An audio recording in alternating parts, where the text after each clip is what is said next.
जब हौसला बना लिया ऊंची उड़ान का, जब हौसला बना लिया ऊंची उड़ान का, फिर देखना फिजूल है कद आसमान का।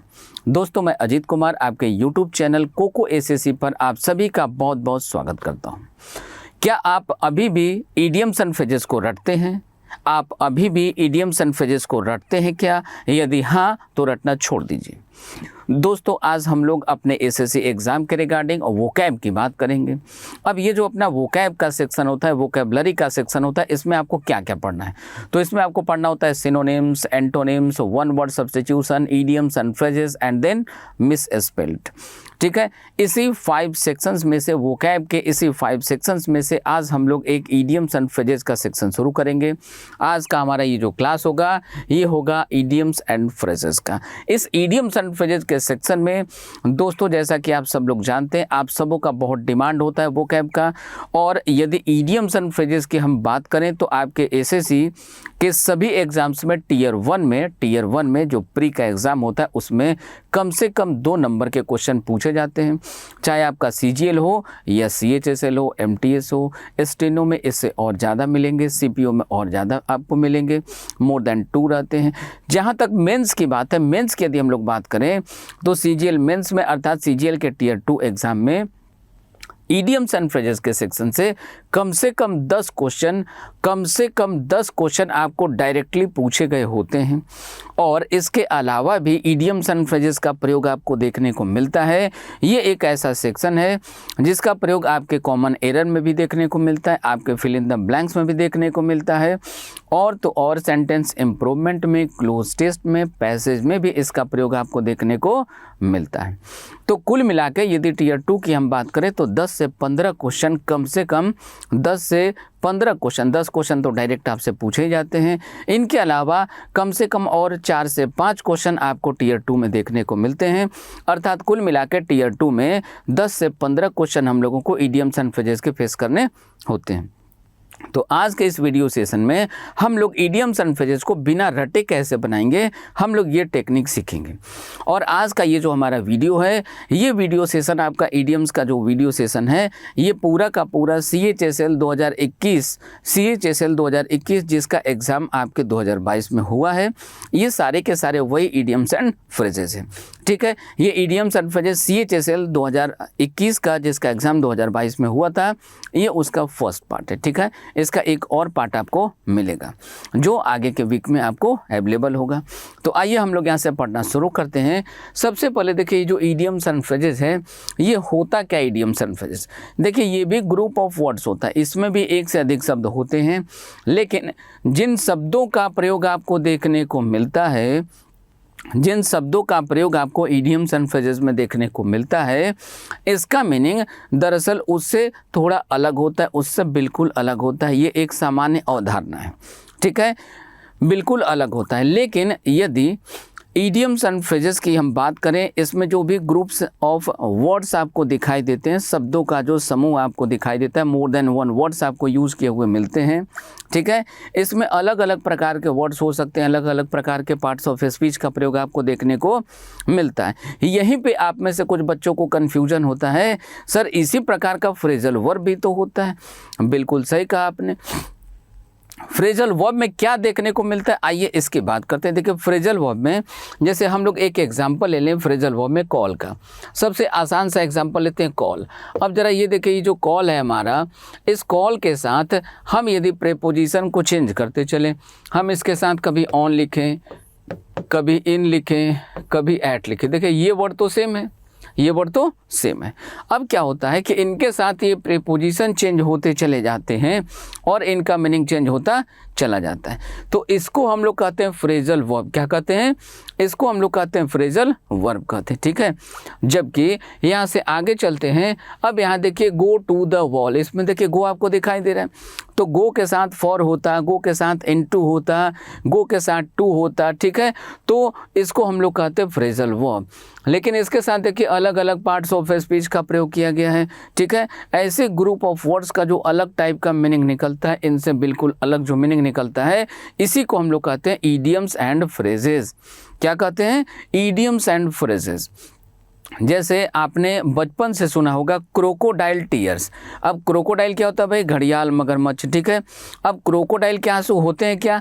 नहीं होते। अब क्रोकोडाइल टीयर्स जो यूज़ करते हैं हम लोग, उसमें उस फ्रेज का जो मीनिंग आता है, उस इडियम्स एंड फ्रेज का जो मीनिंग होता है, उसका संबंध न तो आंसू से होता है, टीयर से होता है, और ना ही क्रोकोडाइल से होता है, बल्कि उन शब्दों से बिल्कुल अलग उसका मीनिंग होता है। इसीलिए इसको हम लोग कहते हैं इडियम्स एंड फ्रेजेस। क्या कहते हैं? इसी को हम लोग कहते हैं इडियम्स एंड फ्रेजेस। तो आशा करते हैं कि अब तक आपके मन में जो फ्रेजल वर्ब और इडियम्स एंड फ्रेजेस को लेकर जो डाउट रहे होंगे, ये सारे डाउट आपके क्लियर हो चुके होंगे, ठीक है। अब आइए यहाँ से हम लोग बनाना शुरू करें। यहाँ देखिए, go to the wall. Wall का मतलब क्या होता है? दीवार। गो का मतलब क्या होता है? जाना। जाना मतलब मान लीजिए आप बाइक चला रहे हैं, ठीक है, आप किसी इंपॉर्टेंट काम से जा रहे हैं और जाके दीवार में टकरा गए, ठीक है। आप जा रहे थे, पूरे स्पीड में जा रहे थे, ठीक है, ये आराम से जा रहे थे, जैसे भी जा रहे थे, आप जाके दीवार में टकरा गए। आप जिस काम से जा रहे थे, जिस काम को कर रहे थे, वो पूरा का पूरा क्या हो गया? व्यर्थ हो गया, बेकार हो गया। मतलब जो भी काम आप कर रहे थे वो सब का सब कैसा हो गया? यूजलेस हो गया, फालतू हो गया, वेस्ट हो गया, बेकार हो गया, बर्बाद हो गया, ठीक है। अब इससे रिलेटेड आप इसके मीनिंग को ढूंढिए। देखिए, इडियम्स एंड फ्रेजेस को याद करने का, रट्टा मारने का कोई ज़रूरत नहीं है। आप इसको लॉजिकली चीज़ों से रिलेट करके इस तरीके से यदि आप इनको याद करने का प्रयास करेंगे, तो आप आज ही के क्लास से देखेंगे, आपका इडियम्स एंड फ्रेजेस आज के क्लास में ही, आप यदि हमारे पूरे क्लास को देखते हैं तो आप देखेंगे कि केवल क्लास को देखने से आपके न जाने कितने इडियम्स एंड फ्रेजेस अभी के अभी इसी क्लास में आपको याद हो जाएंगे और लंबे समय तक बिना रटे आपको याद रहेंगे, ठीक है। तो क्या हो जाना? बर्बाद हो जाना, बेकार हो जाना, ठीक है। अब इससे रिलेटेड ऑप्शन ढूंढिए। टू फेल, असफल हो जाना। अगला, टू बिकम स्ट्रॉन्ग, मतलब और मजबूत हो जाना। मतलब ये सेंटेंस को क्या बना दिया? पॉजिटिव बना दिया। हमें कैसा चाहिए था? नेगेटिव चाहिए था meaning. Next, to obtain protection, मतलब सुरक्षा प्राप्त करना। जैसे मान लीजिए हमारी जान को खतरा था तो हमें प्रोटेक्शन मिल गया सरकार की तरफ से, अब हमें कोई नहीं बचाएगा, मतलब ये अब हमें कोई मार नहीं पाएगा, मतलब ये क्या हो गया? ये पॉजिटिव टोन हो गया। नेक्स्ट, टू स्टार्ट, ये भी क्या है? पॉजिटिव टोन है, और इसका टोन कैसा था? नेगेटिव। मतलब अब हमारा आंसर क्या बनेगा? तो इस क्वेश्चन का हमारा आंसर बनेगा ऑप्शन नंबर ए। पेन के कलर को थोड़ा चेंज कर लें, हमारा आंसर बनेगा ऑप्शन नंबर ए, ठीक है। चलिए इसके आगे बढ़ते हैं हम लोग अगले क्वेश्चन की तरफ। देखिए अगला क्या है हमारा? The trainee perform the task with extreme ease. Extreme मतलब अत्यधिक, एज का मतलब क्या होता है? आसानी। एज का मतलब क्या होता है? आसानी। मतलब बहुत आसानी से कोई काम हुआ, परफॉर्म हुआ, कंप्लीट हुआ। अब आइए इसके जो चारों ऑप्शन है, ये चारों के चारों भी इडियम्स एंड फ्रेजेस है। ये देखिए यहाँ पे ये जो चारों के चारों ऑप्शन हैं, जैसा कि आप इसके पहले वाले क्वेश्चन में देख रहे थे, ये चारों के चारों जो थे ये कोई इडियम्स एंड फ्रेजेस नहीं थे, ये सिंपली केवल मीनिंग थे।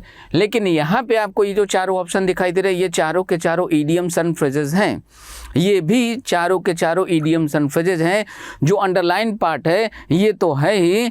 अब ये देखिए, ये सेंटेंस इंप्रूवमेंट में भी इस तरीके के क्वेश्चन आपके पूछे जाते हैं, ठीक है। अब यहाँ एक इडियम का जो मीनिंग है वो दूसरे इडियम से आपको देना है। अब कैसे, आइए इसका हम लोग चर्चा करते हैं। एट द 11th आवर मतलब अंतिम क्षण में। एट द 11th आवर मतलब क्या होता है? अंतिम क्षण में। जैसे रात में हम लोगों का जो घड़ी होता है, जनरली हमारे आपके पास जो घड़ी होता है ये कितने घंटे वाला होता है? 12 घंटे वाला। 12 घंटे के बाद AM से PM, PM से AM में ये कन्वर्ट होता रहता है। हम लोग इस तरीके से समझते हैं। जबकि रेलवे की घड़ी कितने घंटे की होती है? 24 घंटे की, ठीक है। बात को ठीक से समझने का प्रयास कीजिए। तो हमारे आपके पास जो 12 घंटे वाला घड़ी होता है, तो मान लीजिए कि रात में 11 बजे आपको कुछ याद आया कि भाई एक बहुत ही इंपॉर्टेंट काम था जो मेरा छूट गया, होते होते छूट गया, मिस हो गया, इनकम्प्लीट रह गया, किसी कारणवश याद नहीं पड़ा हो या और कोई रीज़न हो। अब रात के 12 बजे के बाद क्या होता है? दिन चेंज हो जाता है। मतलब आपका जो भी डेट चल रहा था रात के 12 बजेंगे, रात के 12 बजे खत्म होंगे, उसके ठीक पहले 1 घंटे पहले आपको ये याद आ रहा है कि आज मुझे ये काम करना था। मतलब अंतिम क्षण में, मतलब अंतिम क्षण में, एट द लास्ट मोमेंट, ये इसका मीनिंग होता है। ये स्वान सॉन्ग क्या होता है? भाई स्वान क्या होता है? हंस होता है, ठीक है। सॉन्ग का मतलब क्या होता है? गाना होता है, ठीक है। जैसे हम लोग हॉलीवुड बॉलीवुड के गाने गाते रहते हैं, सुनते रहते हैं। अब देखिए इसका मीनिंग समझिए। स्वान सॉन्ग का मीनिंग होता है, स्वान सॉन्ग का मीनिंग होता है कोई अंतिम काम करना, अंतिम प्रयास करना। जैसे यश राज चोपड़ा की आखिरी मूवी आई थी जब तक है जान, ठीक है। तो या मान लीजिए MS धोनी साहब थे, सचिन तेंदुलकर थे, उन्होंने अपने लाइफ का, क्रिकेट के लाइफ का जो लास्ट मैच खेला वो क्या था? वो लास्ट मैच था इनका स्वान सॉन्ग, ठीक है। बात समझ में आ रही है? नेक्स्ट आगे, कॉल इट अ डे का मतलब होता है कि आप ये डिसाइड कर लें कि आपको कोई काम नहीं करना है, कोई काम नहीं करना है, मतलब उस काम को करने से इनकार नहीं करना है। जैसे एज पर यूजुअल डे में मान लीजिए कोई एम्प्लॉई है, जैसे हम मान लीजिए एक एम्प्लॉई हैं, ठीक है, हम किसी सरकारी डिपार्टमेंट में या प्राइवेट जॉब में काम करते हैं, तो आज हमने डिसाइड किया कि आज हम कोई काम नहीं करेंगे, मतलब आज हम छुट्टी पे रहेंगे। ये होता है इसका meaning, call it a day, मतलब कोई काम नहीं करना, छुट्टी पर रहना, ठीक है, काम से छुट्टी पर रहना। अब पीस ऑफ केक का मतलब होता है केक क्या सबसे आसान सा काम होता है। जैसे आप अपने बर्थडे में केक काटते हैं तो देखते हैं आपके पास सब्जी काटने के लिए, फल काटने के लिए जो चाकू होता है लोहे का बना होगा, स्टील का बना होगा, उसका धार जो है एज जो है वो शार्प होना चाहिए।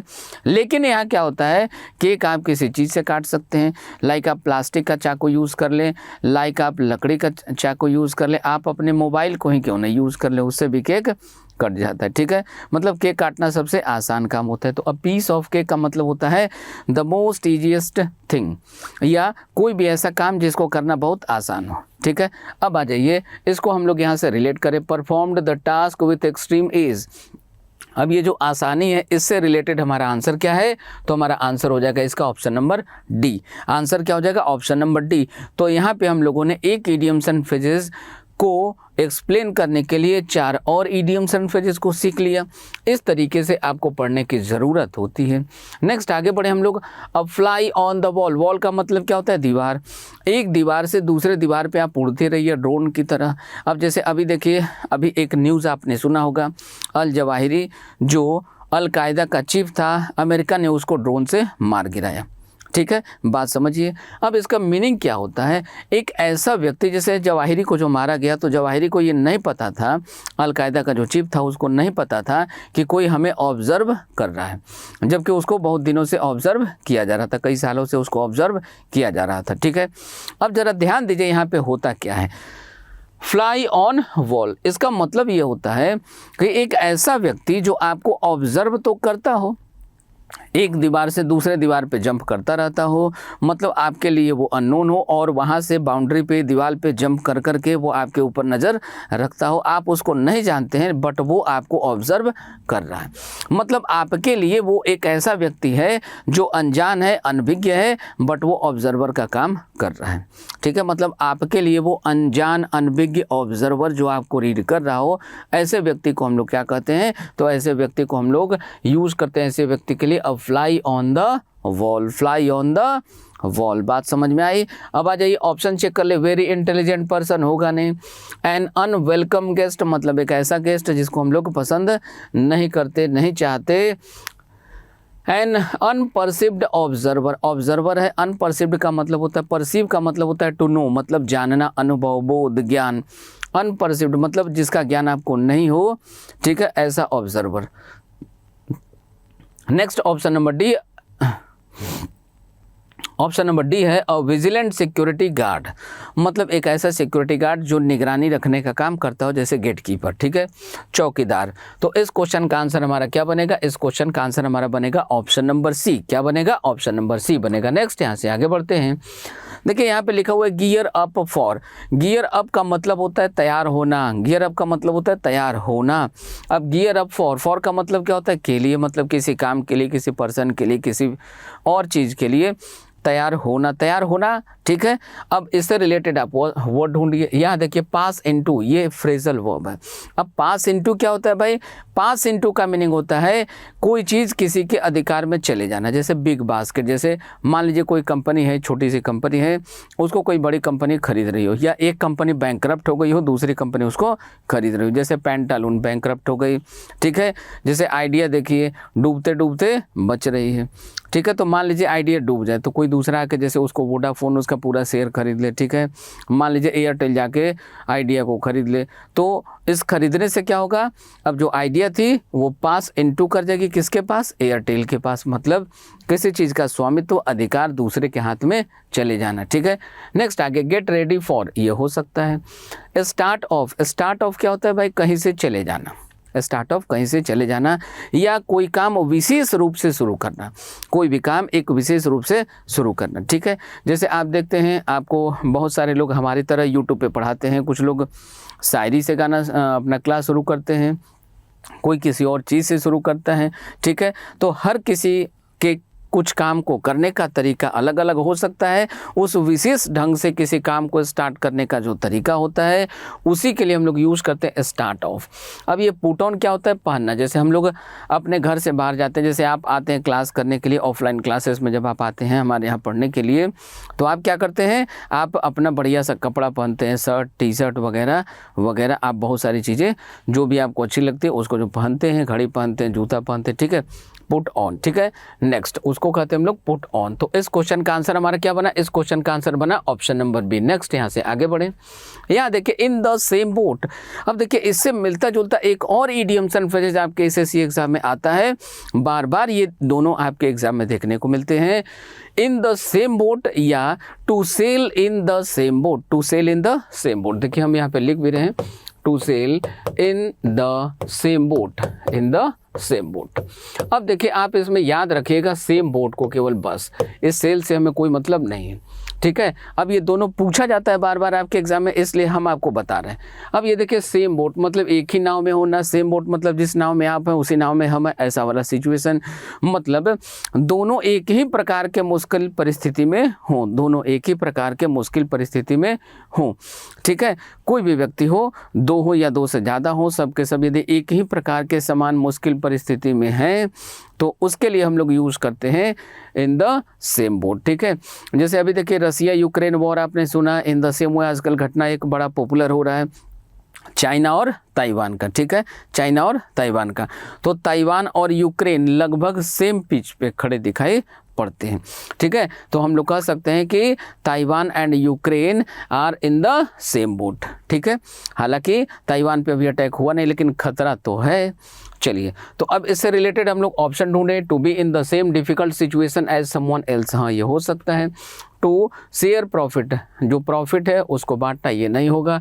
To go in the same direction, direction से इसको कोई मतलब नहीं है। टू गेन अनड्यू एडवांटेज, इससे भी इसको कोई मतलब नहीं है। कोई अवांछित लाभ उठाना, ऐसा, ये कैंसल, ये कैंसल, ये भी कैंसल। हमारा आंसर बना ऑप्शन नंबर ए। ठीक है, नेक्स्ट आगे बढ़ते हैं, यहाँ से चलते हैं अगले क्वेश्चन की तरफ। To lose your touch. अब जरा ध्यान दीजिए, आप किसी चीज़ के टच में बने हुए, ठीक है, आप किसी चीज़ के टच में बने हुए। जैसे आप जब बचपन में स्कूल में पढ़ते थे तो राइटिंग वगैरह लिखते थे, तब आपकी राइटिंग बहुत अच्छी हुआ करती थी। लेकिन अब क्या है कि एसएससी कि आप एग्ज़ाम की तैयारी करने लगे, अब आपको लिखना थोड़ा कम पड़ता है। ठीक है, आपकी राइटिंग थोड़ी ख़राब हो सकती है। आफ्टर जॉब आपका पढ़ने लिखने का जो सिलसिला है ये लगभग ख़त्म हो जाता है। ठीक है, मान लीजिए जॉब मिलने के 10 साल 15 साल बाद इंसान का पढ़ाई लिखाई से लगभग कोई वास्ता नहीं होता है। ठीक है, अब आप केवल जाते हैं, जॉब करते हैं, चले आते हैं। अब देखिए आपके साथ होता क्या है, तो अभी जब आप हमसे तैयारी कर रहे हैं, हम सबों के साथ जब आप तैयारी कर रहे हैं एसएससी की, तो आप अपने पढ़ाई को कंटिन्यू रखे हुए हैं। आप बहुत सारी चीज़ों को डेली सीखते हैं, डेली सीखते हैं, डेली सीखते हैं। लेकिन जॉब मिलने के 10-15 साल के बाद अब आपको सीखने की कोई ज़रूरत नहीं होती है। तो जितने आसानी से अभी जब आप तैयारी कर रहे होते हैं, अभी आपका जो स्पीड होता है, एक्यूरेसी होता है, नॉलेज होता है, ठीक है, जब तक आप इसके टच में हैं तब तक ये आपका बना रहता है। लेकिन 10 साल जब आप छोड़ देते हैं, 5 साल जब आप इसको छोड़ देते हैं, तो आपका काम करने का जो क्षमता है उस तरीके का नहीं होता। भले ही चीज़ें आपको याद हो, जानते हो कि ये कैसे सॉल्व होगा, लेकिन उसने आसानी के साथ आप उसको नहीं कर पाते। क्यों? क्योंकि अब आप उसके टच में नहीं हैं। लूज़ योर टच, क्योंकि आपने उसका जो टच था उसको खो दिया है, छोड़ दिया है। बात समझ में आई? आइए मिलता जुलता इसे हम लोग ऑप्शन ढूंढते हैं। To be passed from one person to another, मतलब एक व्यक्ति से दूसरे व्यक्ति तक जाना। Not being as successful as previously, मतलब उतने सफल तरीके से किसी काम को नहीं कर पाना जितने अच्छे तरीके से पहले करते थे। मे बी ये आंसर हो सकता है। Something being very difficult to find, कुछ ऐसा चीज़ जिसको पाना बड़ा मुश्किल हो, ये हमारा नहीं होगा। Doing someone a favour, favour करना किसी का, ये भी नहीं होगा। और ये एक व्यक्ति से दूसरे व्यक्ति तक जाना, ये भी नहीं होगा। इस क्वेश्चन का आंसर क्या बन गया? इस क्वेश्चन का आंसर बन गया हमारा ऑप्शन नंबर बी। क्या बना? ऑप्शन नंबर बी बन गया। नेक्स्ट यहाँ आते हैं अगले क्वेश्चन में। ये सारे के सारे क्वेश्चन देखिए, आप देख सकते हैं ये सारे के सारे क्वेश्चन पूछे गए हैं आपके एसएससी CHSL 2021 में, जिसका एग्जाम हुआ था आपका 22 में। ठीक है, चलिए एट सपर, सबसे पहले सपर होता क्या है? सपर का मतलब होता है कि आप किसी भी दिन का जो लास्ट मील लेते हैं, लास्ट भोजन ग्रहण करते हैं, उसको कहते हैं सपर। जैसे सपर इक्वल टू हम लोग कह सकते हैं डिनर, हम सब लोग डिनर जो करते हैं रात में वो हो गया, रात का भोजन हो गया, खाना हो गया। लेकिन जो जैन लोग होते हैं तो जैन लोग जनरली क्या करते हैं, सनसेट के पहले, सूर्य अस्त होने के पहले ही खाते, वही उनका क्या हो गया, उनके लिए वही हो गया सपर। ठीक है, बात समझ में आई। एट सपर मतलब मान लीजिए कि at dinner everyone was in high spirit. देखिए हाई स्पिरिट मतलब पूरे उत्साह में, पूरे जोशो खरोश में, मतलब कैसा होगा, पूरे खुशी मिजाज में होगा, बहुत उत्सुकता होगी, जागरूकता होगी, खुशी होगी। इससे रिलेटेड आइए आंसर हम लोग ढूंढे। ड्रंक मतलब पिया हुआ, एंसस मतलब चिंतित, दुखी, चीयरफुल मतलब खुश, उतावला, नर्वस मतलब कंफ्यूज, परेशान। तो हमारा आंसर क्या बनेगा, ये कैंसिल हो गया, ये कैंसिल, ये कैंसिल, एक ही आंसर बना चीयरफुल। नेक्स्ट अगले क्वेश्चन की तरफ आइए। देखिए हमारा अगला क्वेश्चन क्या है, एट वंस एल्बो। इसको समझना बड़ा आसान है। जैसे देखिए हम यहाँ पे आपको वीडियो में दिखाने का प्रयास करते हैं। जैसे मान लीजिए इस तरीके से हमने हाथ को ऐसे मोड़ लिया, ठीक है, यहाँ पे हम सबों का क्या है, एल्बो है। ठीक है, आप जरा ध्यान से देखिएगा, यहाँ पे क्या है, एल्बो है। एल्बो के इधर वाला पार्ट, एल्बो के इधर वाला पार्ट, मतलब ये दोनों पार्ट क्या हैं, एक दूसरे के एडजेसेंट हैं, एक दूसरे के बाद है। इधर से देखे तो इसके बाद ये, इधर से देखे तो इसके बाद ये, मतलब नेक्स्ट हो या एडजेसेंट हो, संलग्न हो, पास हो, नज़दीक हो, बगल का हो। ठीक है, इस तरीके का इसका मीनिंग होता है। यहाँ ये स्ट्रॉन्ग बॉन्ड मतलब दो चीज़ों के बीच स्ट्रॉन्ग बॉन्डिंग होना, कैंसल हो गया। स्ट्रॉन्ग ग्रिप मतलब एल्बो से दोनों के बीच का जो ग्रिप है वो बहुत मजबूत है, बहुत मजबूत जोड़ है। ये फेविकॉल नहीं है भाई, ठीक है, ध्यान रखिएगा, ये फेविकॉल नहीं है, तो ये कैंसिल हो गया। फार अवे, फार का मतलब होता है दूर, फार अवे मतलब बहुत दूर, इसका इससे कोई वास्ता नहीं है। नेक्स्ट टू समवन, ये हो गया हमारा आंसर। नेक्स्ट आगे बढ़े हम लोग। अब देखिए ब्लो अप, ब्लो अप मतलब फूंक मार के उड़ा देना। ठीक है, या इसका दूसरा प्रयोग किया जाता है, जैसे कोई आप डस्ट हो, पाउडर हो, कोई छोटी मोटी चीज़ें हो, हल्की हो, तो आप ऐसे फूंक देते हैं, आपके हाथ में हो, आप ऐसे फूंक मारते हैं, वो उड़ जाता है। ठीक है, ऐसे फूंकते हैं वो उड़ जाता है। एक बात ये हो गई। दूसरा, ब्लो अप का दूसरा प्रयोग किया जाता है किसी बिल्डिंग को या किसी चीज़ को बॉम्ब से उड़ाने के लिए। ठीक है, बॉम्ब का विस्फोट करके उसको उड़ाने के लिए भी इसका यूज किया जाता है ब्लो अप का। ठीक है, तो मान लीजिए बॉम्ब से किसी बिल्डिंग को उड़ा दिया आतंकवादियों ने, तो उसके लिए क्या यूज़ करेंगे, ब्लो अप यूज़ करेंगे। क्या यूज़ करेंगे, ब्लो अप का यूज़ करेंगे। तो आइए आंसर ढूंढते हैं। To destroy by an explosion, हाँ ये हमारा आंसर होगा। आगे बढ़ते हैं, आगे के ऑप्शन को भी देखते हैं। टू लीव अप ग्रेटली, ठीक है, मतलब बड़े आलीशान तरीके से मौज मस्ती में जीना, भव्य तरीके से जीना। टू सफिस, ठीक है, अब ये देखिए जो सफाइस होता है, सफाइस का मीनिंग होता है सफिशिएंट। क्या मीनिंग होता है, sufficient. To stand upright, to stand upright मतलब सीधा खड़ा होना, ऐसे तन के, ठीक है, ऐसे सीधा। जैसे आर्मी वालों को देखिएगा, ठीक है, जनरली आर्मी वाले जो लोग होते हैं वो अपराइट स्टैंड करते हैं, बाकी लोग रेयर केस में कुछ ही लोग होते हैं जो सीधा खड़े हो पाते हैं। ठीक है, नेक्स्ट तो ये भी क्या हो गया, कैंसल। ये भी क्या हो गया, कैंसल। ये भी क्या हो गया, कैंसल। आंसर क्या बना, आंसर बना to destroy by an explosion. Next आगे बढ़ते हैं। Get the axe, get the axe. अब एक्स का यूज़ क्या होता है, एक्स का मतलब क्या है, कुल्हाड़ी। गेट का मतलब क्या है, पाना। ठीक है, अब आप कुल्हाड़ी पाएंगे। एक्स का दूसरा भी एक प्रयोग किया जाता है किसी चीज़ को काटने के संदर्भ में। किसको, किसी चीज़ को काटने के संदर्भ में कुल्हाड़ी का प्रयोग हम लोग करते भी हैं। किस काम के लिए, लकड़ी को काटने के लिए, छाँटने के लिए। ठीक है, तो क्लीन करना, हटाना, छाँटना, खत्म करना, ये भी इसका मीनिंग होता है। ठीक है, चलिए अब जरा आप रिलेटेड ऑप्शन ढूंढें। बर्डन्ड जॉब मतलब एक ऐसा काम जिसमें बहुत टेंशन रहता हो। लास्ट ऑप्शन देखिए, रिलैक्स्ड जॉब मतलब एक ऐसा काम जिसमें काम हो ही नहीं, बहुत मौज मस्ती वाला काम हो गए, थोड़ा बहुत काम की, दिन भर मौज मस्ती की, आ गए घर पे, सैलरी पूरी मिल रही है। तो अब ना तो ये होगा और ना तो ये होगा। यहाँ देखिए, गेट द जॉब मतलब नौकरी मिलना, लूज द जॉब मतलब नौकरी खत्म हो जाना। अब एक्स से रिलेट करके आप ढूंढ लीजिए, एक्स क्या है भाई, काटना, कटौती करना, कम करना, छांटना, हटाना। अब इससे रिलेटेड आंसर क्या बना, रिलेटेड आंसर हमारा बना option number C.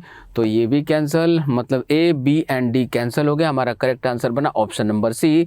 Next question आइए देखते हैं, हमारा अगला क्वेश्चन क्या है। देखिए हमारा अगला क्वेश्चन है, टिट फॉर टैट, इसको आप बचपन से जानते हैं। टिट का मतलब होता है तैसा, मतलब सिमिलर, और टैट मतलब ये जैसा आप किए वैसा ही यहाँ पे आपके साथ बिहेव कर दिया गया, ठीक है, ये इसका मीनिंग होता है।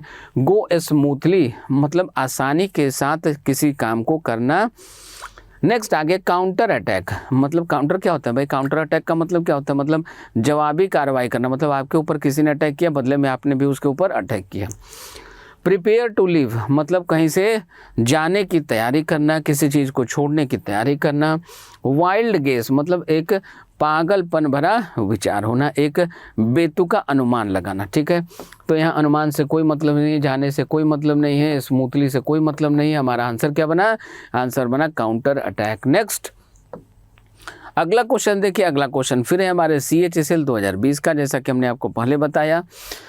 यहाँ ये स्नेक इन द ग्रास। अब जैसे मान लीजिए आप किसी फील्ड में जाते हैं, बारिश का मौसम है, तो बारिश के मौसम में जब खूब बारिश होती है तो घास जो है वो थोड़े बड़े बड़े हो जाते हैं और उसी के बीच में एक स्नेक कहीं लेटा हुआ हो।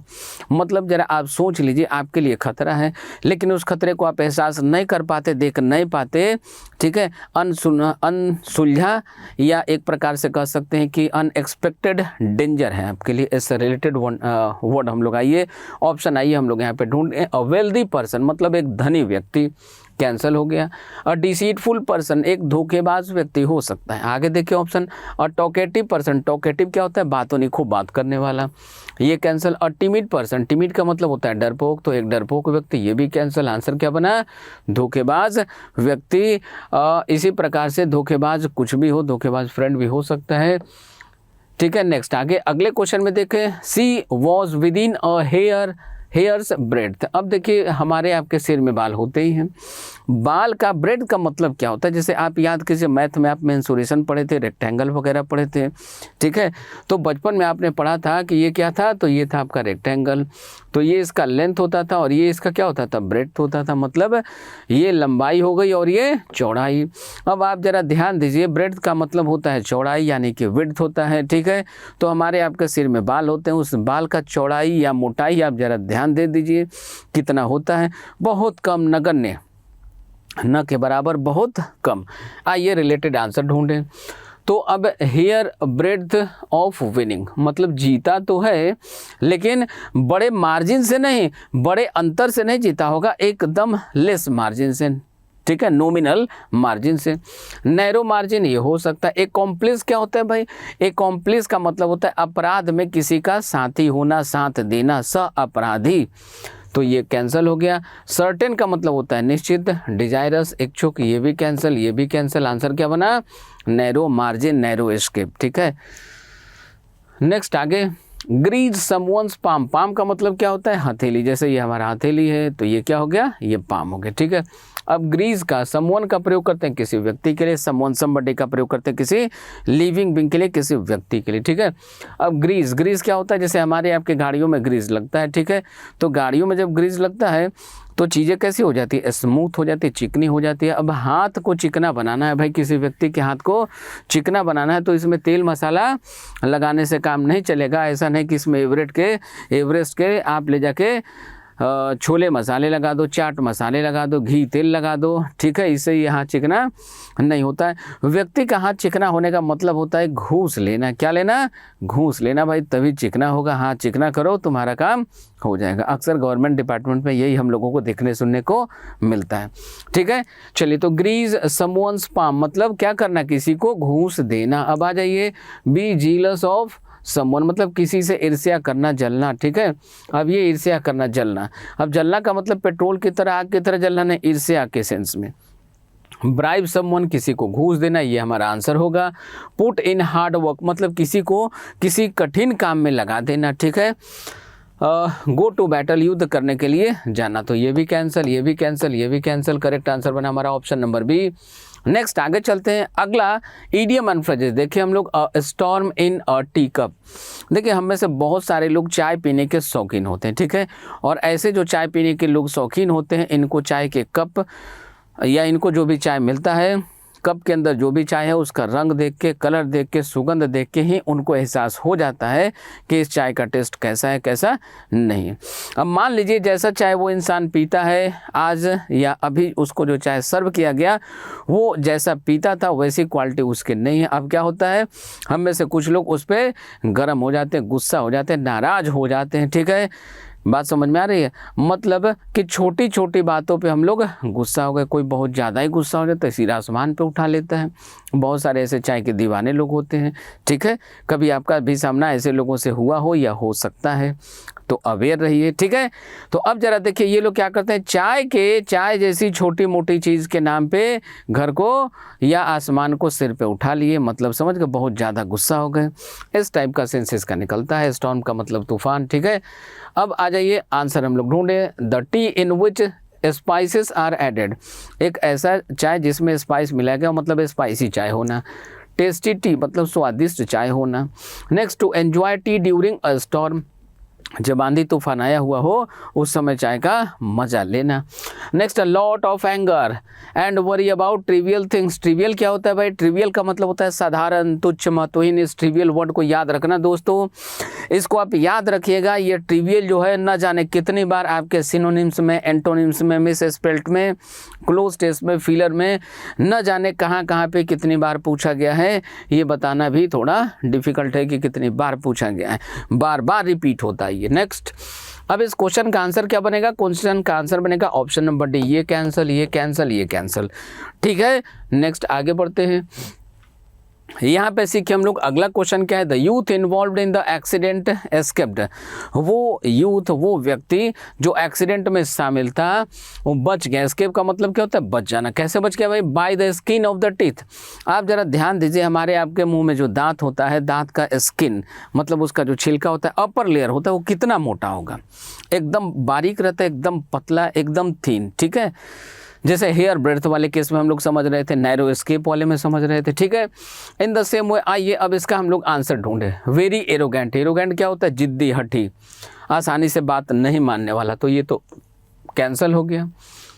बेयरली मैनेज टू एस्केप, बड़े मुश्किल से वो मैनेज कर सका, नाम मात्र का मैनेज कर सका या मैनेज कर ही नहीं सका, ऐसा इसका नेगेटिव मीनिंग निकलता है। ऑलवेज टेकिंग कैलकुलेटेड डिसीजन, मतलब सोचा समझा डिसीजन लेना, ये भी कैंसिल हो गया। डेफिशिएंसी ऑफ फंड्स, मतलब फंड की कमी होना। क्या होना? फंड की कमी होना। अब देखिए, तो फंड की कमी होना ये तो होना नहीं है। इसका मतलब ये कि इन्हीं चारों में से हम लोगों को कोई आंसर करना था, तो एरोगेंसी से हमें कोई मतलब था नहीं। अब इससे हमें डिसीजन से कोई मतलब है नहीं, इससे कोई मतलब है नहीं। बेयरली मैनेज टू एस्केप, चूँकि यहाँ पे एस्केप हमें दिया हुआ था, अब एस्केप से रिलेटेड यही है, बड़े मुश्किल से बच सका, नैरो एस्केप से बच सका। ठीक है, तो इस क्वेश्चन के आंसर की बात करें तो इस क्वेश्चन का हमारा आंसर क्या हो जाएगा? इस क्वेश्चन का आंसर होगा हमारा ऑप्शन नंबर बी। ठीक है, ऑप्शन नंबर बी होगा। नेक्स्ट आगे बढ़े यहाँ से हम लोग। Hard and fast. अब देखिए, हार्ड एंड फास्ट क्या होता है? जैसे आप कहीं कभी किसी स्कूल में, कॉलेज में, या कभी टीचर के पास, किसी ऑर्गेनाइजेशन में, किसी इंस्टीट्यूट में जाते हैं, तो वहाँ पे डिसिप्लिन को एकदम स्ट्रिक्टली आपको फॉलो करना होता है। कैसे फॉलो करना होता है? एकदम से स्ट्रिक्टली आपको फॉलो करना होता था। ठीक है, याद आ रही है बातें? तो यही है इसका आंसर। इसका आंसर यही होता है, एकदम पक्का, एकदम स्ट्रिक्ट। अब आ जाइए बैडली अफेक्टेड। बैडली अफेक्टेड मतलब बुरी तरीके से प्रभावित, ये होगा नहीं। क्विक विटेड, अब विट का मतलब क्या होता है? विट का मतलब होता है हाजिर जवाबी। क्विक विटेड का मतलब होता है कोई भी चीज़ हो, कोई भी एक्शन हो, रिएक्शन हो, तुरंत उसका रिप्लाई करने वाला। ठीक है, अर्जेंट का मतलब जरूरी, स्ट्रिक्ट का मतलब सख्त। देखते हैं अगले क्वेश्चन को हम लोग। देखिए अगला क्वेश्चन हमारा क्या है? अगला क्वेश्चन है the youth involved in the accident escaped by the skin of his teeth. ठीक है, मतलब एक ऐसा व्यक्ति, एक ऐसा यूथ जो किसी एक्सीडेंट में शामिल था, वो एक्सीडेंट से कैसे बचा भाई? तो बचा है स्किन ऑफ हिज टीथ। अब जरा ध्यान दीजिए, हमारे आपके मुंह में जो दांत होता है उसका जो अपर लेयर होता है वो कैसा होता है? बिल्कुल कैसा होता है? पतला, बिल्कुल पतला। ये वही बात है जैसे अभी थोड़ी देर पहले हम लोग पढ़ रहे थे, हेयर्स ब्रेड्थ। ठीक है, नैरो एस्केप। ठीक है, ये उसी से रिलेटेड है। अब आइए इससे रिलेटेड आंसर हम लोग ढूंढे। वेरी एरोगेंट, एरोगेंट एरोगेंट क्या होता है, जिद्दी, हठी, जो बात नहीं मानने वाला हो आसानी से, तो इसका इससे कोई संबंध नहीं है। नेक्स्ट आगे बढ़ते हैं। बेयरली मैनेज टू एस्केप, मतलब किसी तरीके से मुश्किल से बचने में वो सफल रहा, ऐसा, तो ये हमारा आंसर हो सकता है। आगे देखें, ऑलवेज टेकिंग कैलकुलेटेड डिसीजन, मतलब नपा तुला डिसीजन लेना, एकदम गिना चुना डिसीजन लेना, उससे दाएं बाएं नहीं जाना। डेफिशिएंसी ऑफ फंड, डेफिशिएंसी क्या होता है, कमी होता है। डेफिशिएंसी भी देखिए आपके एसएससी एग्जाम में न जाने कितनी बार पूछा जा चुका है, तो ये भी नहीं होगा, ये भी नहीं होगा। अब हमारे पास एक ही ऑप्शन बचा, ऑप्शन नंबर बी। नेक्स्ट यहाँ से आगे बढ़ते हैं, चलते हैं अगले क्वेश्चन में। अगला क्वेश्चन क्या है, hard and fast, hard and fast. अब हार्ड एंड फास्ट का मीनिंग क्या होता है भाई, हार्ड का मतलब क्या, सख्त, फास्ट का मतलब पक्का। जैसे आप कहीं कहीं कभी कभी किसी स्कूल में, कॉलेज में, ऑर्गेनाइजेशन में, इंस्टीट्यूट में गए होंगे या किसी व्यक्ति से मिले होंगे, उनसे आप देखिएगा कि उनके पास डिसिप्लिन को मेंटेन करना एकदम पक्का होता है, सख्त होता है, ज़रूरी होता है। ठीक है, डिसिप्लिन में किसी भी प्रकार का कोई भी ढिलाई नहीं चलता है, यही इसका मीनिंग होता है। बैडली अफेक्टेड, आइए ऑप्शन को देखिए हम लोग, बैडली अफेक्टेड, बुरी तरीके से प्रभावित, ये होगा नहीं।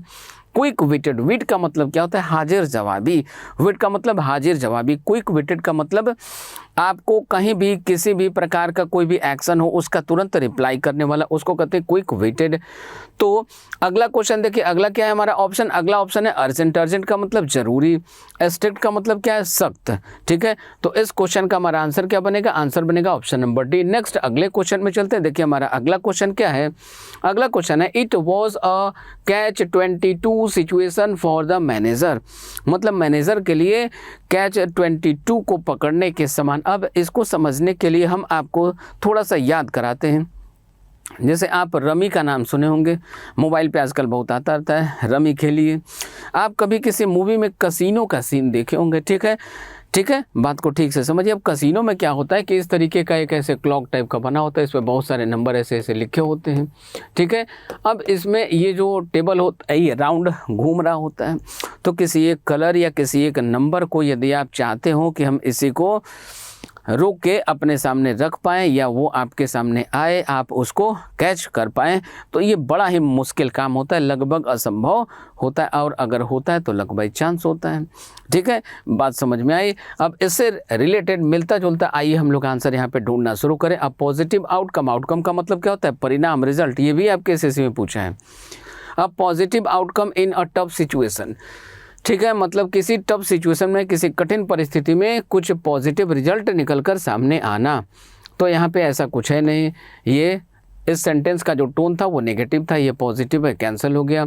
अ difficult situation in which the solution to a problem is possible, ठीक है, मे भी ये हो सकता है। नेक्स्ट आगे, वर्दी सक्सेसर, मतलब एक सफल होने वाला व्यक्ति, सफल होने के योग्य, टू द थ्रोन, मतलब किसी सिंहासन का, किसी पद का एक योग्य उत्तराधिकारी, ये इसका मीनिंग है। तो उत्तराधिकारी से इसका कोई रिलेशन नहीं है। हेल, हेल का मतलब क्या होता है, स्वागत करना, welcome. Held as the ultimate champion, आखिरी चैंपियन के रूप में, अंततः चैंपियन के रूप में किसी का स्वागत करना, तो ये भी नहीं है। एक ही आंसर बचा हमारे पास, ऑप्शन नंबर बी। क्या बचा, ऑप्शन नंबर बी। नेक्स्ट अगले क्वेश्चन की तरफ चलते हैं। ये देखिए, विन लॉरेल। अब ये लॉरेल क्या होता है भाई, लॉरेल का मतलब होता है नेम एंड फेम, ख्याति, प्रसिद्धि, ठीक है, लोकप्रियता। विन का मतलब क्या होता है, जीतना। इसी प्रकार का मिलता जुलता एक और इडियम्स एंड फ्रेजेस आपके एग्जाम में आता है, to rest on laurel, to rest on laurels. अब ये देखिए, रेस्ट ऑन लॉरेल्स मतलब जो भी आपको ख्याति मिल गई है, रेस्ट करना मतलब उसी पे आप संतुष्ट हो जाते हैं, आप उसी पे डिपेंड कर जाते हैं, ठीक है, जितना हो गया उतना बहुत है, ये इसका मीनिंग है। अब यहाँ पे इसका मीनिंग क्या है, लॉरेल का मतलब फेम, ठीक है, नेम एंड फेम। अब क्या करना, उसको जीतना, उसको प्राप्त करना, मतलब ख्याति प्राप्त करना, प्रसिद्धि प्राप्त करना। इससे रिलेटेड आइए ऑप्शन ढूंढें। टू बी डिसाइसिव मतलब निर्णयात्मक होना, कठिन परिस्थिति में होना, सिग्निफिकेंट होना। टू गेन ऑनर मतलब सम्मान प्राप्त करना। टू पनिश मतलब सजा भोगना। टू चेंज मतलब परिवर्तित होना। ये कैंसिल, ये कैंसिल, ये कैंसिल, एक ही आंसर बना, इससे रिलेटेड एक ही आंसर है हमारा, टू गेन ऑनर। नेक्स्ट अगले क्वेश्चन में चलते हैं। Safe pair of hands. Safe का मतलब सुरक्षित, हैंड का मतलब हाथ, पेयर का मतलब होता है जोड़ा, ठीक है। अब जरा आप इसको ध्यान से समझिए। देखिए हमारे आपके भारतीय समाज में ज़्यादातर जो शादियाँ होती हैं वो कैसी होती है, अरेंज मैरिज होती है। ज़्यादातर शादियाँ कैसे होती है, अरेंज मैरिज होती है। अब इस अरेंज मैरिज में लड़कियों के जो माता पिता होते हैं या लड़कियों के जो परिवार वाले होते हैं वो चाहते हैं, प्रत्येक माता पिता प्रत्येक भाई यही चाहता है कि उसकी बेटी की, उसकी बहन की शादी एक अच्छे लड़के से हो जो हमारी बहन को, हमारी बेटी को अच्छे से रख सके और इसकी ज़िंदगी पूरी अच्छे से निकल सके। हाँ या ना, ठीक है। तो मतलब कि लड़की के जो पेरेंट हैं, लड़की के जो घर वाले हैं, वो एक सुरक्षित हाथ में, एक सुरक्षित व्यक्ति के हाथ में अपने लड़की का हाथ देना चाहते हैं। बात समझ में आ गई? चलिए अब ये बात यदि आपको समझ में आ गई होगी तो इस इडियम्स एंड फ्रेजेस का आंसर आप फटाफट देखते के साथ कर सकते हैं। आइए चेक करते हैं हम लोग। अ सीक्रेट और हिडन एडवांटेज मतलब एक छुपा हुआ गुप्त लाभ, इससे हमें कोई मतलब नहीं है। A person who can be trusted to do something efficiently मतलब एक ऐसा व्यक्ति जिस पे ये एतबार, ये भरोसा किया जाता है, जिस पे ये विश्वास किया जाता है कि ये आसानी से किसी प्रकार के काम को कर लेगा। तो जो अच्छा होगा सेफ हैंड वाला उसी पे तो लोग ट्रस्ट करेंगे, तो मे भी ये आंसर हो सकता है। अगला देखिए, मिस एन अपॉर्चुनिटी मतलब कोई अवसर गंवा देना, छोड़ देना, छूट जाना, ये cancel. Speak rashly without thinking carefully बिना सोचे समझे जो मुंह में आया बक दिए, ठीक है। कुछ ऐसे लोग भी समाज में होते हैं, तो ऐसा इसका मीनिंग है, ये कैंसिल हो गया। अब हमारा आंसर क्या बना? आंसर बना ऑप्शन नंबर बी। नेक्स्ट आगे चलते हैं। अगला क्वेश्चन क्या देखिए, डोंकीज ईयर। ईयर का मतलब साल, डोंकी का मीनिंग आप समझते ही हैं। अब डोंकी कोई भी काम करता है तो वो घोड़े के तरीके से स्पीड में करेगा नहीं, वो कैसे करता है? Slow slow slow slow. बातें समझ में आ रही है? अब डोंकी का जो ईयर है, अब देखिए ईयर भी एक नहीं है, ईयर में एस लगा हुआ है। अब डोंकीज ईयर मतलब डोंकी सालों तक कोई काम करता रहेगा करता रहेगा करता रहेगा, मतलब नॉर्मली जिस स्पीड में उसको होना चाहिए था उस स्पीड में वो काम नहीं होगा, मतलब बहुत लंबे समय में वो काम होगा, धीमे धीमे, ठीक है। बात समझ में आई? आइए ऑप्शन ढूंढे। लॉन्ग टाइम में भी हो सकता है, बैड टाइम कोई चांस ही नहीं है, गुड टाइम अच्छा समय, लीजर टाइम खाली समय, कोई मतलब नहीं। आंसर क्या बना? आंसर बना हमारा ऑप्शन नंबर ए।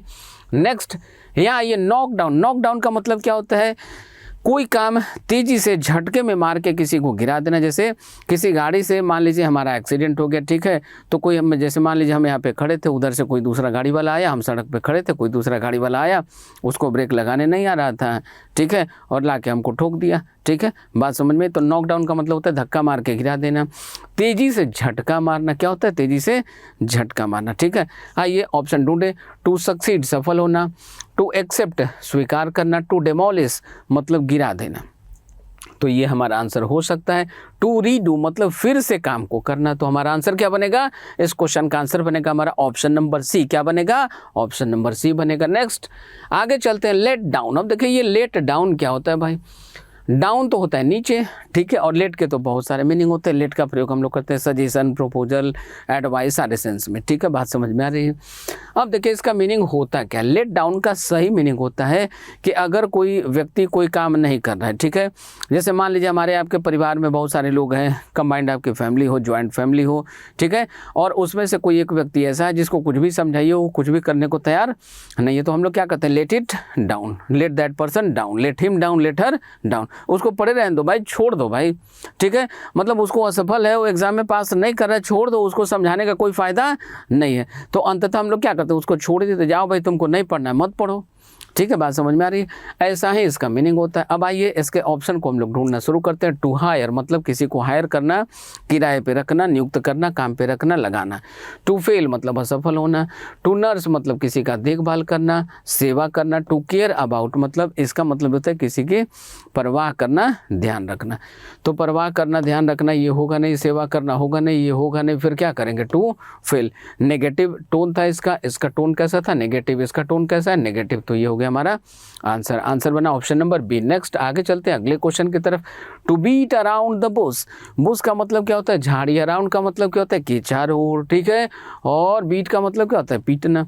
मतलब मान लीजिए कोई झाड़ी है वो बड़े काम की झाड़ी है, मान लीजिए कोई जड़ी बूटी होगा और वो बड़े काम का चीज़ हो, आप उसको छोड़ के उसके चारों तरफ चक्कर लगाइए, उसके चारों तरफ पीटिए ठोकिए, कुछ कुछ एक्टिविटी आप करते रहिए, लेकिन जिसकी ज़रूरत आपको थी उस पर आप जा ही नहीं रहे हैं, जो मुख्य बात थी उस पर आप फोकस कर ही नहीं रहे हैं। इसका सीधा मतलब क्या है, इसका सीधा मतलब है कि आप इधर उधर की तूल फजूल की बातें बहुत करते हैं लेकिन मुद्दे की बात आप नहीं करते, ठीक है, मुद्दे की बातों से आप बच रहे हैं, भाग रहे हैं।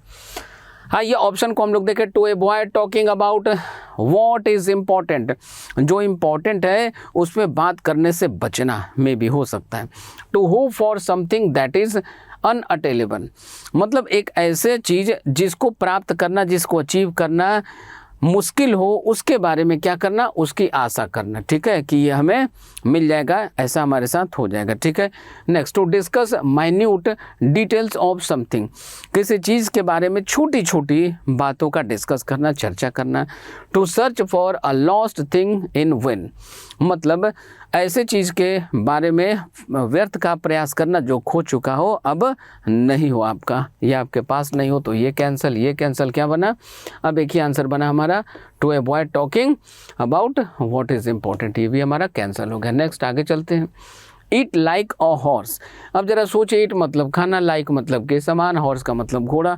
अब घोड़े की तरह खाना, घोड़ा कैसा खाएगा भाई, थोड़ा सा खाएगा, 2 रोटी 4 रोटी, या ढेर सारा खाएगा, ज़्यादा खाएगा क्वांटिटी में, इसका मतलब कि बहुत ज़्यादा खाना खाना। ईट मेकिंग साउंड, मतलब खाते समय आवाज़ करना, ठीक।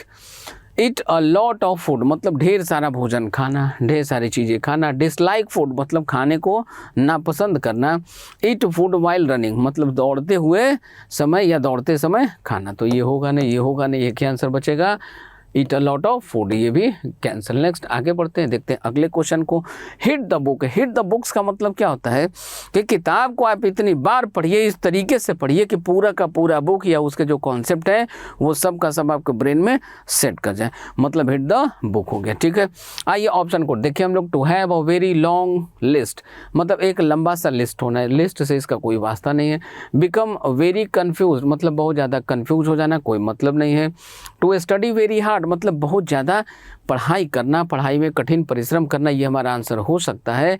टू फील सॉरी, मतलब दुखी महसूस करना, अबाउट अ मिस्टेक, किसी गलती पर दुखी महसूस करना, ठीक है, तो ये हमारा आंसर होगा नहीं, हमारा करेक्ट आंसर बना ऑप्शन नंबर सी। नेक्स्ट आगे बढ़ते हैं। A kick in the teeth, अब टीथ का मतलब दांत, किक का मतलब होता है स्टार्ट करना, किक का मतलब होता है लात मारना, ठीक है। तो लात मारना या किसी भी प्रकार से मारना, जैसे मान लीजिए हम 2 लोग हैं और आप बहुत एक्साइटेड हो किसी काम को करने को लेकर के, और कोई दूसरा आपका अपोनेंट आता है जिससे आपकी पुरानी दुश्मनी हो या नहीं हो, किसी प्रकार से आपके दांत में बहुत ज़ोर से चोट लग जाए। अब इसके बाद क्या होगा, आप अचानक से दुखी हो जाएंगे, बहुत ज़्यादा दर्द महसूस होगा, बहुत ज़्यादा आप अनकम्फर्टेबल फील करने लगेंगे। बात समझ में आ रही है? आइए इससे रिलेटेड ऑप्शन को हम लोग ढूंढते हैं। ग्रेट डिसअपॉइंटमेंट, बहुत बड़ा निराशा, हाथ लगना या बहुत ज़्यादा निराश हो जाना। टूथेक मतलब दांत में दर्द होना, दांत के दर्द से इसका कोई वास्ता नहीं है। एक्सट्रैक्शन ऑफ अ टूथ, जैसे कभी कभी आपका दांत खराब हो जाता है, सड़ जाता है किसी का, तो आप जाते हैं डेंटिस्ट के पास और वो क्या करता है, उस दांत को बाहर निकाल देता है, ये है एक्सट्रैक्शन ऑफ टूथ, तो ये इससे कोई वास्ता नहीं। अल्कोहल कंजप्शन मतलब शराब पीना, ये भी नहीं होगा, एक ही आंसर बचा, ग्रेट डिसअपॉइंटमेंट, क्या होना, बड़ा निराशा होना या बहुत ज़्यादा निराश होना। नेक्स्ट अगले क्वेश्चन में चलते हैं। Wipe the floor with someone, floor का मतलब होता है ज़मीन, वाइप का मतलब होता है पोंछा लगाना उसमें, जैसे हमारे आपके घरों में डेली लगता है। विद समवन, विद का मतलब के साथ, समवन किसी व्यक्ति के लिए यूज़ करते हैं। अब जरा देखिए इसका यूज़ हम लोग कैसे करते हैं। जैसे मान लीजिए इंडिया इंग्लैंड का मैच होता है, किसी 2 टीम के बीच में मैच होता है, एक टीम दूसरे टीम को क्या करती है, बहुत बड़े अंतर से हरा देती है। जैसे टेस्ट मैच हो तो एक इनिंग से और 10 विकेट से किसी को हरा देना, ठीक है, एक इनिंग 10 विकेट से हरा देना बहुत बड़ी हार मानी जाती है। बात समझ में आ रही है?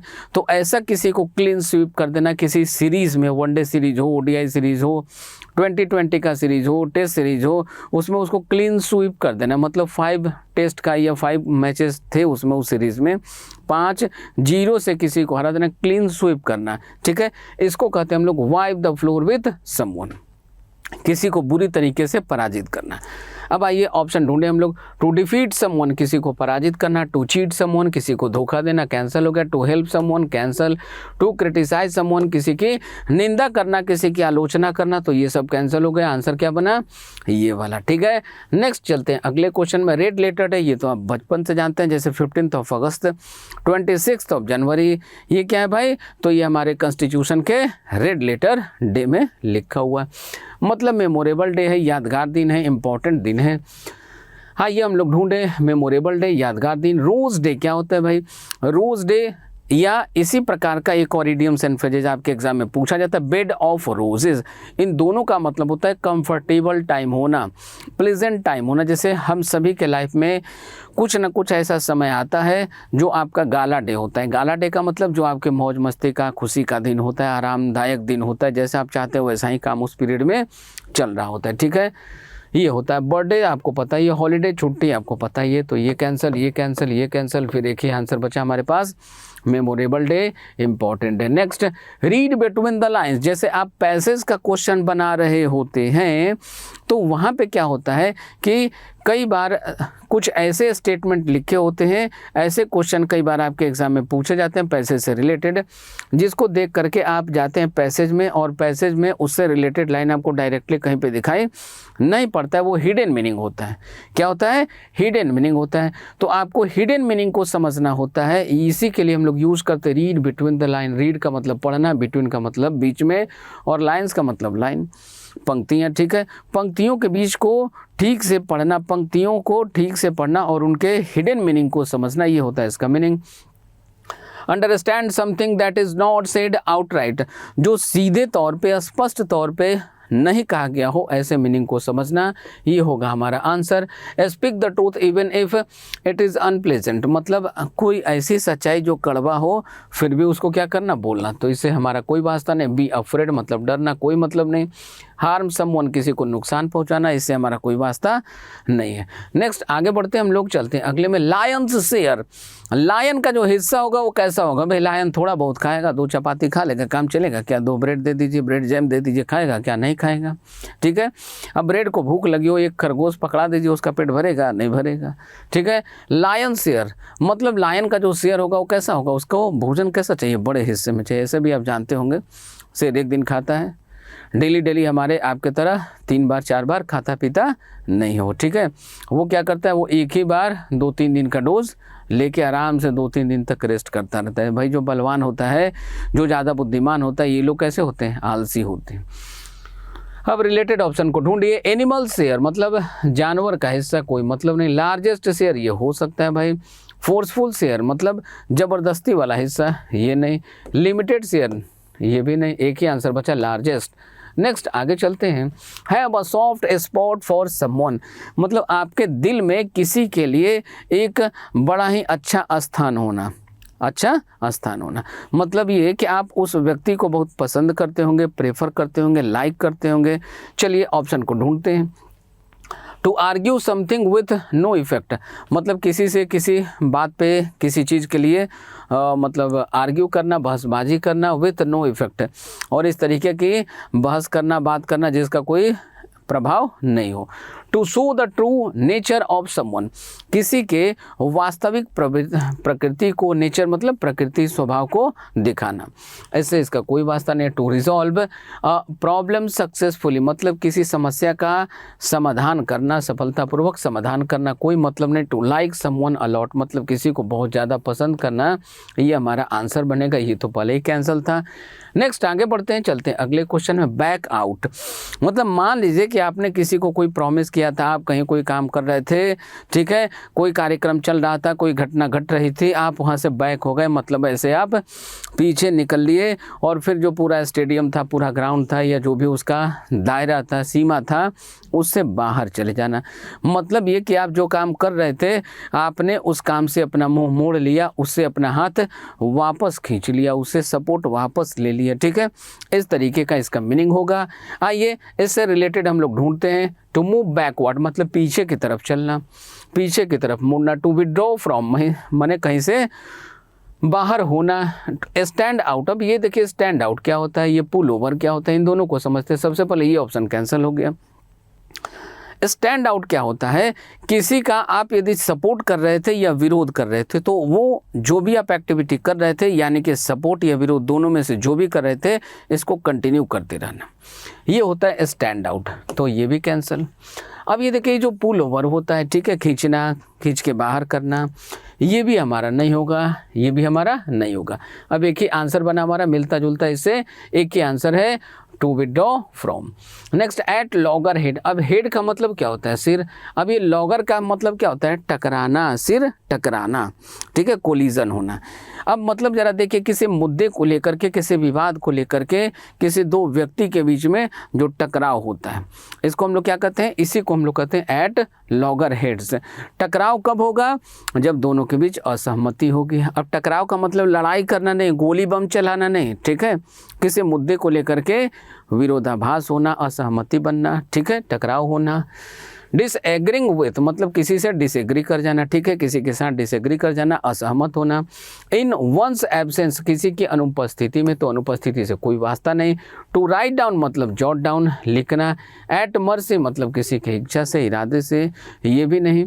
तो आंसर क्या बना, आंसर बना ऑप्शन नंबर ए। नेक्स्ट आगे बढ़े, पुल द प्लग। अब जरा सोचिए, हमारे आपके घर में सॉकेट होता है, ठीक है, स्विच होता है, तो आप किसी सॉकेट में जैसे मोबाइल को चार्ज करने के लिए अपना अडेप्टर ऐसे लगाए, आप उसको बाहर निकालिए, पुल कर लिए, पुल आउट खींच के उसको बाहर कर लिए, पुल द प्लग, प्लग को क्या कर लिया आप, खींच के बाहर कर लिए। मतलब वो जो प्रोसेस चल रहा था, आपने उसको क्या किया, उसको समाप्त कर दिया, फिनिश कर दिया, एंड कर दिया। आइए रिलेटेड आंसर ढूंढे। डिस्ट्रैक्ट समवन माने किसी को डेविएट करना, भटकाना, ये कैंसल। एनवाय समवन किसी को नाराज करना, कैंसल। एंड समथिंग, हाँ ये हो सकता है। नेक्स्ट लॉन्च समथिंग किसी चीज़ को लॉन्च करना, शुरुआत करना, ये भी कैंसल। नेक्स्ट आगे बढ़ते हैं, अगले में चलते हैं, टेल अपॉन। अब देखिए टेल अपॉन का मीनिंग क्या होता है, जैसे यदि कोई व्यक्ति किसी दूसरे व्यक्ति के विरुद्ध जाकर के किसी अथॉरिटी को कुछ बताता है, तो उस व्यक्ति पे, बताने वाला व्यक्ति दूसरे व्यक्ति जिसके बारे में बता रहा है, उस पर क्या कर रहा है, उसके ऊपर वो एक बुरा प्रभाव, नेगेटिव इफेक्ट डाल रहा है। बात समझ में आई। आइए रिलेटेड आंसर को ढूंढते हैं हम लोग। टू स्ट्राइक हार्ड मतलब किसी चीज़ का कठिन प्रयास करना, ठीक है, किसी चीज़ पे जोर से प्रहार करना, ऐसा। टू एडवाइस समवन मतलब किसी को सलाह देना। टू राइट डाउन लिखना। टू अफेक्ट एडवर्सली किसी पर विपरीत प्रभाव डालना। तो यही तो हो गया हमारा आंसर। ये सब क्या हो गया, कैंसिल हो गया। नेक्स्ट अगले क्वेश्चन की तरफ चलें।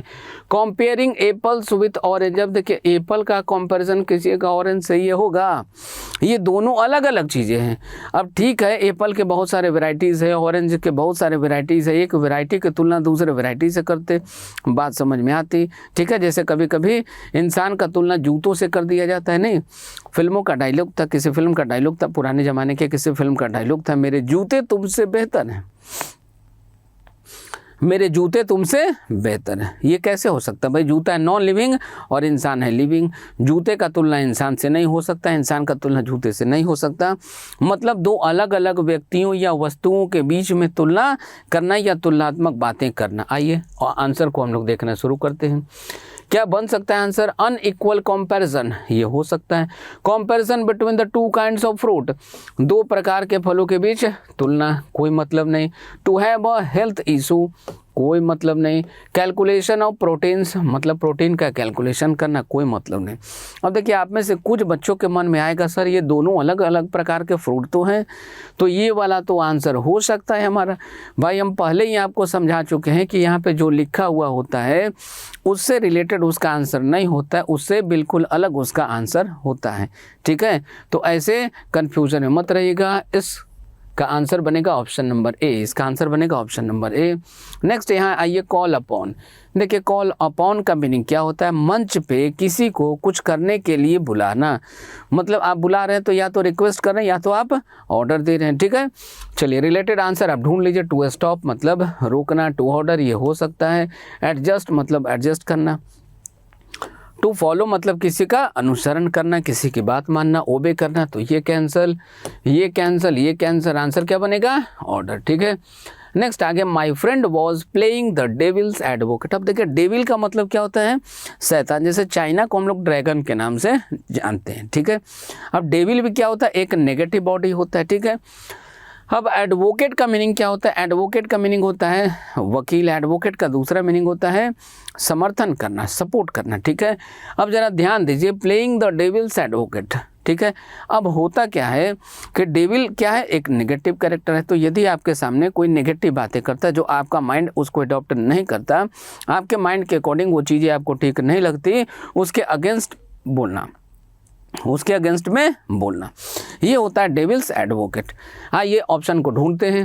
One who argues against something just for the sake of arguing, मतलब आपके विरुद्ध में कुछ बोला गया, आपके मन के अपोजिट में कुछ बोला गया तो उसके अगेंस्ट में बोलना, ठीक है। One who is composed at का मतलब होता है कूल, एकदम काम, शांत होना, ठीक है। कंपोज्ड एट ऑल टाइम, जो एक ऐसा व्यक्ति जो हमेशा कूल रहता हो, हमेशा शांत रहता हो, इसका इससे कोई वास्ता नहीं है। One who is good at judgement, एक ऐसा व्यक्ति जो जजमेंट में, निर्णय लेने में बहुत अच्छा हो, कोई मतलब नहीं है। One who pits the culprit against the lawyer, ठीक है।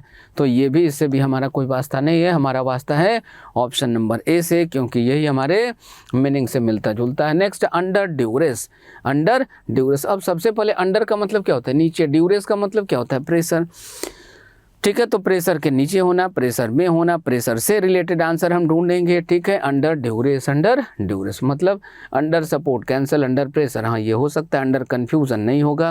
अंडर शेल्टर मतलब किसी के शेल्टर में होना, ये भी नहीं होगा। करेक्ट आंसर क्या बना, अंडर प्रेशर। नेक्स्ट आगे बढ़ते हैं। सम एंड सब्सटेंस।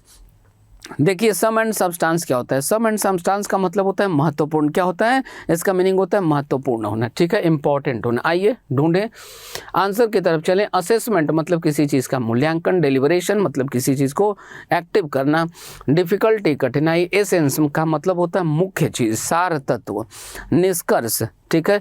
तो आंसर क्या बनेगा, ये बनेगा, ये कैंसिल, ये कैंसिल, ये भी कैंसल। नेक्स्ट आगे बढ़ते हैं। एप्पल ऑफ वंस आई मतलब किसी के आंखों का तारा होना, मतलब बहुत प्यारा होना, बहुत प्यारा होना। वेरी यूजफुल कोई मतलब नहीं, वेरी फार बहुत दूर, वेरी डियर बहुत प्यारा, वेरी हार्मफुल बहुत हानिकारक, ये कैंसिल हो गया। करेक्ट आंसर बना option number C. Next two पे लिप सर्विस। अब लिप सर्विस क्या होता है, जी हजूरी, जी हजूरी मतलब आपसे अगर कोई भी व्यक्ति कुछ भी काम करता है आप उसमें एग्री कर रहे हैं, हाँ सर आप तो बहुत बढ़िया, हाँ मैडम आप तो बहुत बढ़िया है, आपसे बढ़िया कोई है नहीं, ठीक है, मतलब चापलूसी करना। पे का मतलब वो काम करना, ठीक है, मतलब जी हजूरी करना, किसी की चापलूसी करना। आइए रिलेटेड आंसर को ढूंढे। To pretend to be very old मतलब बहुत बूढ़ा, बहुत पुराना होने का बहाना करना। टू फेस अ रिस्क मतलब किसी रिस्क का सामना करना। To ignore what someone is saying, to ignore what someone is saying अगर कोई कुछ कह रहा है आप उसको इनकार कर दीजिए, उसको इग्नोर कर दीजिए, नज़रअंदाज कर दीजिए। टू एक्सप्रेस लॉयल्टी, रेस्पेक्ट और सपोर्ट फॉर समथिंग इनसिंसियरली मतलब गंभीरता के साथ किसी बात को नहीं लेना, ठीक है। अब इसका आंसर हमारा क्या बनेगा, to pretend to be very old, to ignore what someone is saying, to express loyalty. देखिए यही बनेगा, किसी व्यक्ति के प्रति लॉयल्टी दिखाना, रेस्पेक्ट दिखाना, सपोर्ट दिखाना, यही तो चापलूसी का पार्ट होता है। तो ये हो गया हमारा आंसर, ये कैंसिल, ये कैंसिल, ये कैंसिल। नेक्स्ट अगले क्वेश्चन में पढ़े हम लोग कम अबाउट। कम अबाउट का मीनिंग होता है किसी चीज़ का घटित होना, किसी चीज़ का घटित होना, कोई घटना घट रही है उसको घटने देना, कोई चीज़ हो रहा है उसको होने देना, ये होता है कम अबाउट, ठीक है। अब कम अबाउट दरअसल है एक फ्रेजल वर्ब। आइए टू डिड्यूस, डिड्यूस का मतलब क्या होता है, निष्कर्ष निकालना। सपोर्ट समर्थन, एक्सप्लोड क्या होता है भाई, बम मार के उड़ा देना, ठीक है, जैसे अभी हम लोग पढ़े थे ब्लो अप वाला आज ही के क्लास में। टू हैपन मतलब होना, घटित होना, तो आंसर क्या बनेगा, ऑप्शन नंबर डी बनेगा। चलते हैं अगले क्वेश्चन में। Every dog has his day, इसी को मराठी भाषा में कहते हैं प्रत्येक कुत्ते का एक दिन होता है, ठीक है, ये मराठी भाषा से लिया गया है। बाकी हिंदी भाषा में हम लोग कहते हैं प्रत्येक व्यक्ति के जिंदगी में, लाइफ में कुछ ना कुछ अच्छा समय आता है, यही है इसका मीनिंग। देखिए, डॉग्स आर फेथफुल एनिमल, कुत्ते विश्वासी जानवर होते हैं, कोई मतलब नहीं। Every dog is treated well, प्रत्येक कुत्ते को अच्छे तरीके से व्यवहार किया जाता है। Celebration of dogs as man's best friend, ठीक है, तो इंसान के सबसे अच्छे फ्रेंड के रूप में कुत्तों का सेलिब्रेशन करना, ठीक है, ये नहीं होगा। Everyone has good luck और success at a point of time, मतलब प्रत्येक व्यक्ति के ज़िंदगी में कभी ना कभी अच्छा समय आता है, तो ये हो गया हमारा आंसर। नेक्स्ट चलते हैं आगे। On cloud nine, on cloud nine का मतलब क्या होता है भाई, इसका मतलब होता है सातवें आसमान पर होना। क्या मीनिंग होता है, सातवें आसमान पर होना, ठीक है। जैसे अगर कोई बहुत खुश हो तो खुशी के मारे वो इंसान कहाँ पहुँच जाता है, सातवें आसमान पे, ठीक है। चलिए यहाँ देखें, हेवी रेन भारी बारिश होना, कोई मतलब नहीं। एक्सट्रीमली हैप्पी बहुत खुश होना हो सकता है। गुड नंबर अच्छी संख्या होना, कोई मतलब नहीं है। ट्रेवल बाई एयरप्लेन मतलब हवाई जहाज की यात्रा करना, कोई मतलब नहीं है। इसका आंसर क्या बनेगा, एक्सट्रीमली हैप्पी। नेक्स्ट आइए इस क्वेश्चन को देखते हैं हम लोग। Pull a long face, long face का मतलब क्या होता है, लंबा चेहरा। पुल अ लॉन्ग फेस मतलब लंबा चेहरा बनाना। आप किसी को बोलते भी हैं भाई आज तुम्हारा चेहरा लंबा किए हुए हो, आज तुम अपना चेहरा लंबा किए हो, तुम्हारा चेहरा लंबा दिख रहा है, ऐसा हम लोग बोलते हैं। ऐसा कब बोलते हैं, जब उस व्यक्ति का जो चेहरा है उससे ये हम लोगों को प्रतीत होता है कि सामने वाला उदास है, दुखी है, तब हम लोग ऐसा यूज़ करते हैं। आइए आंसर को देखें। टू लुक सैड मतलब दुखी दिखाई देना, ये हमारा आंसर हो सकता है। टू फ्लैटर समवन, फ्लैटर का मतलब क्या होता है, चापलूसी करना, तो ये कैंसिल हो गया। लुक एंग्री मतलब गुस्से में दिखाई देना, ये कैंसिल हो गया। टू चाइड समवन किसी को डांटना फटकारना, ये भी कैंसिल हो गया। करेक्ट आंसर क्या बना, ऑप्शन नंबर ए बना। नेक्स्ट आगे बढ़ते हैं। बेड ऑफ रोजेज, अब ये बेड ऑफ रोजेज आज ही हमने थोड़ी देर पहले आपको बताया इसी क्लास में। बेड ऑफ रोजेज का मतलब क्या होता है, प्लेजेंट डेज मतलब आपके ज़िंदगी के वो अच्छे दिन जब आप जैसा चाहते हैं वैसा होता है, सारी चीज़ें आपके पास होती है जिसकी आपको ज़रूरत हो, जिसकी आपकी इच्छा हो, ठीक है। चलिए आंसर ढूंढे। लेथार्जिक, लेथार्जिक क्या होता है भाई, इनएक्टिव, सुस्त, आलसी। लेथार्जिक कंडीशन ऑफ लाइफ, ठीक है, मतलब जीवन का सुस्त दिन, नीरस दिन। प्लेजेंट कंडीशन ऑफ लाइफ ये हो सकता है। ट्राइंग कंडीशन ऑफ लाइफ ये नहीं होगा। टेस्टिंग कंडीशन ऑफ लाइफ मतलब जीवन की परीक्षा हो, ये होगा नहीं। जीवन में कोशिश करने वाले कंडीशन, ये भी नहीं। तो हमारा आंसर क्या बनेगा, हमारा आंसर बनेगा option number B, pleasant condition. Next यहाँ पे आए क्रोकोडाइल टीयर्स, क्रोकोडाइल टीयर्स जिसकी आज ही के क्लास में हम चर्चा कर रहे थे। क्रोकोडाइल का मतलब क्या होता है, घड़ियाल।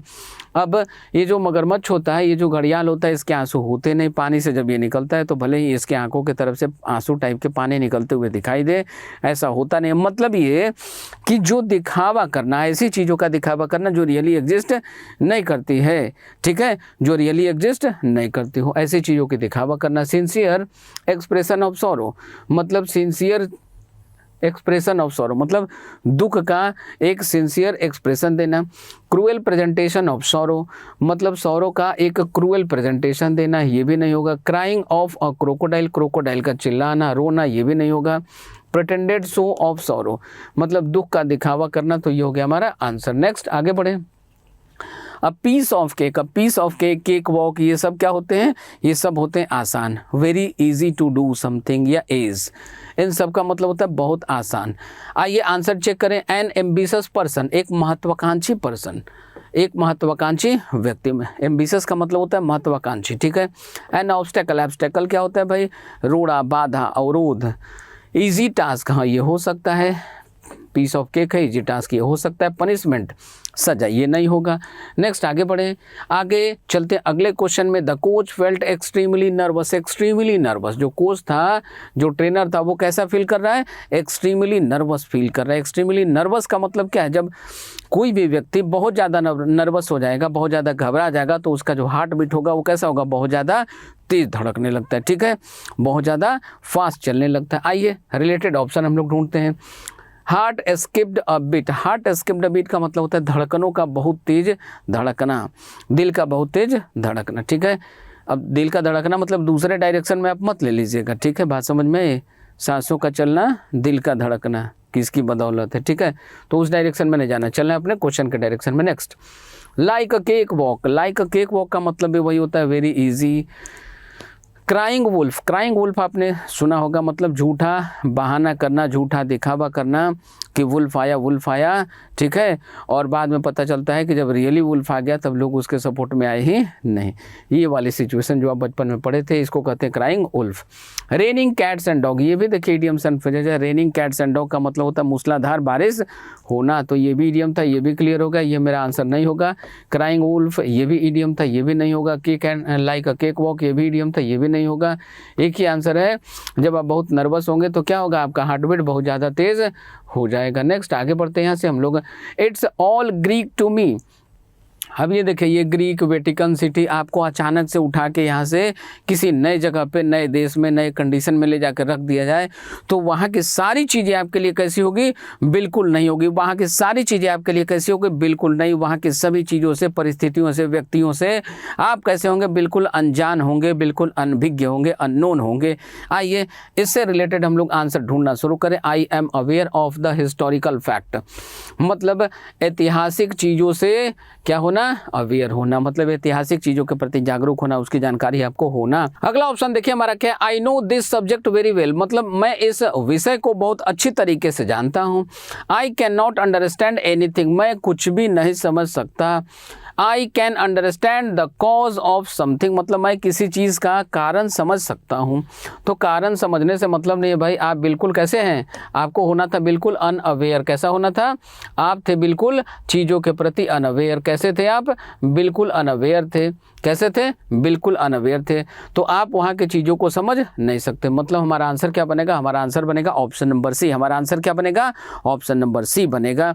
तो आइए इस प्रकार से हम लोग इसका एक और सेशन करेंगे, जिसके बाद हम लोगों का CHSL 2021 का जो इडियम्स एंड फ्रेजेस था वो अगले वीडियो में आपका समाप्त हो जाएगा। तो इडियम्स एंड फ्रेजेस के अगले वीडियो में हम लोग मिलते हैं बहुत जल्द। तब तक के लिए आप हमारे साथ बने रहिए और इस वीडियो को, इस चैनल को ज़्यादा से ज़्यादा लोगों तक पहुंचाइए, ताकि हम ऐसे सभी लोगों की मदद कर सकें जो किसी भी प्रकार से आर्थिक रूप से असक्त हैं। तो इस वीडियो को और हमारे चैनल को ज़्यादा से ज़्यादा लोगों तक शेयर करें, पहुंचाएं, ताकि हम लोग ऐसे बच्चों की मदद कर सकें जो किसी भी कारण से ऑफलाइन या ऑनलाइन फ़ी को पे नहीं कर सकते। इसमें किसी भी प्रकार से वो असक्षम हो, मजबूर हो, लाचार हो, कमज़ोर हो, ठीक है। ऐसे उन सभी बच्चों की हम SSC की तैयारी करवा सकें और हम लोग उनका ज़्यादा से ज़्यादा सिलेक्शन करा सकें। तो मिलते हैं हम लोग अपने अगले वीडियो में, तब तक के लिए जय हिंद, जय भारत।